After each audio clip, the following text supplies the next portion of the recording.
నమస్తే, welcome to NSTV news. ముందుగా ముఖ్యాంశాలు. ప్రజాపాలన ప్రగతి బాట నూతన భూభారతి చట్టంపై పాలనా సదస్సు సోమవారం సాయంత్రం 5 గంటలకు జిఎన్ఆర్ కన్వెన్షన్ హాల్లో అత్తిలి మేడ్చల్ టౌన్లో జరిగే భూభారతి చట్టం అవగాహన సదస్సులో రెవెన్యూ, హౌసింగ్, సమాచార, పౌర సంబంధాల శాఖ మంత్రి పొంగులేటి శ్రీనివాసరెడ్డి, జిల్లా కలెక్టర్ గౌతమ్, అదనపు కలెక్టర్ విజయేందర్ రెడ్డి, పెద్ద సంఖ్యలో రైతులు పాల్గొన్నారు. శ్రీ విఠల్ రెడ్డి గారు ఘన్పూర్ రైతు, అలాగే బాలనరసింహ గారు నూతన్కల్ రైతు సిద్ధంగా ఉన్నారు. రైతు జీవితం పచ్చగా ఉంటే భూమాత వికసిస్తుంది, భూమాత వికసిస్తే జీవితాలన్నీ కలకలలాడుతాయి.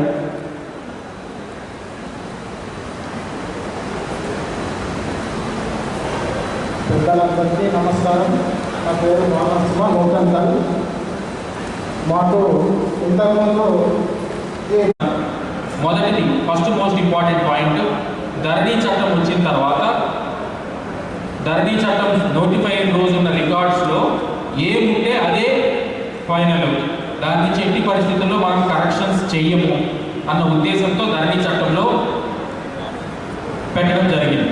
దాని ద్వారా అక్కడి నుంచి సేల్స్ ట్రాన్సాక్షన్ సక్సెషన్ అయితే తప్పితే వేరే ఏ పద్ధతిలో కూడా కరెక్షన్లకి అవకాశం లేకుండా ఉంది ధరణి చట్టంలో.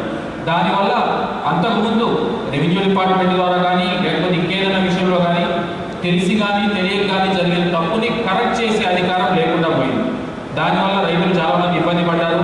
చాలా వాటికి మా దగ్గర సొల్యూషన్ లేదు, సివిల్ కోర్టుకి వెళ్ళమని మేమే చాలామందికి చెప్పాల్సి వచ్చింది.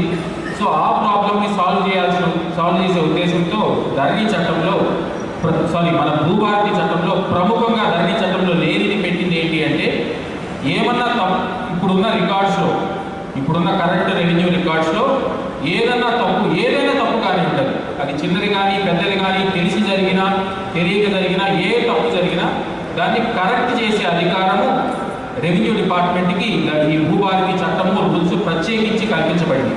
దాంట్లో వేరియస్ లెవెల్స్ ఉన్నాయి. కొన్ని తప్పులకి ఆర్టీఓ గారు కరెక్షన్ చేయొచ్చు, కొన్ని తప్పులకి కలెక్టర్ కానీ జాయింట్ కలెక్టర్ కానీ కరెక్షన్ చేయొచ్చు. అంటే ఇవాళ నుంచి, అంటే మన నోటిఫై అయినప్పటి నుంచి రెవెన్యూ రికార్డ్స్లో ఎవరికి ఏ గ్రీవెన్స్ ఉన్నా, ఫలానాది ప్రాబ్లం ఉంది అని తెలిస్తే దాన్ని రెవెన్యూ అధికారులకి అప్లికేషన్ పెట్టుకుంటే దాన్ని తప్పకుండా సాల్వ్ చేసే బాధ్యత మరియు అధికారము రెవెన్యూ డిపార్ట్మెంట్లో ఇవ్వడం జరిగింది.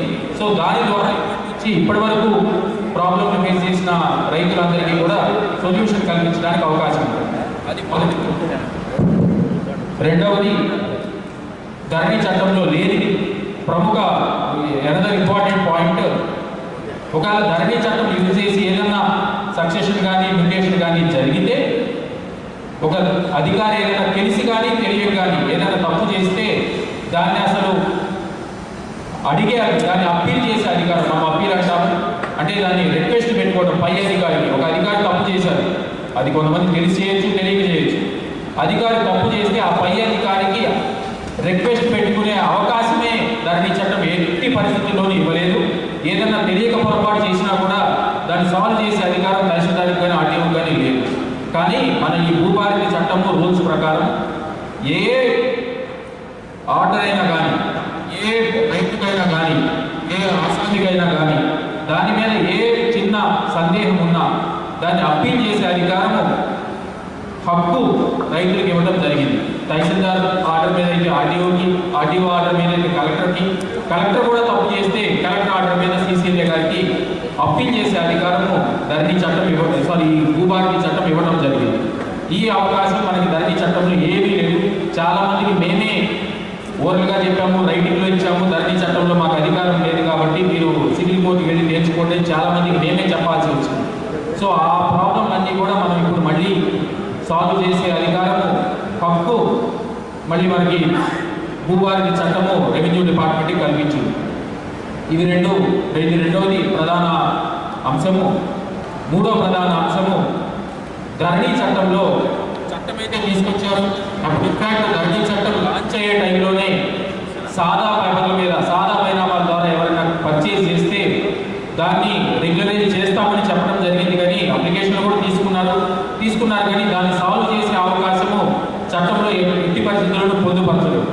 దానివల్ల కోర్టులో ఆ అంశము స్టే రావడం జరిగింది. దాన్ని సాల్వ్ చేసే పద్ధతి కూడా మనకి తెలియలేదు, ఆ చట్టం అవకాశం కల్పించలేదు. కాబట్టి ఆ ప్రాబ్లం 5 ఇయర్స్ నుంచి అట్లనే స్ట్రక్ అయిపోయింది. దానికి కూడా భూభారతిలో ప్రత్యేకించి ఒక సెక్షన్ ఇంట్రడ్యూస్ చేయడం జరిగింది. దానికి సంబంధించి రూల్స్లో కూడా ప్రత్యేకించి పెట్టడం జరిగింది. దాని ద్వారా ఇప్పటి నుంచి ఆ రోజు అప్లై చేసుకున్న సాధాపైనామా ఎవరెవరైతే పెండింగ్ అప్లికేషన్స్ ఎన్ని ఉన్నాయో వాటన్నింటినీ కూడా ఆర్టీఓ గారు 90 రోజుల్లో సాల్వ్ చేయాల్సిన బాధ్యత అధికారం ఆర్టీఓ గారికి ఇవ్వడం జరిగింది. సో అప్పుడు ఆ రోజు అప్లై చేసుకున్న పెండింగ్ ఉన్న లక్షలాది అప్లికేషన్స్ కూడా ఈ భూభారతి చట్టం ద్వారా మనకి సాల్వ్ చేసే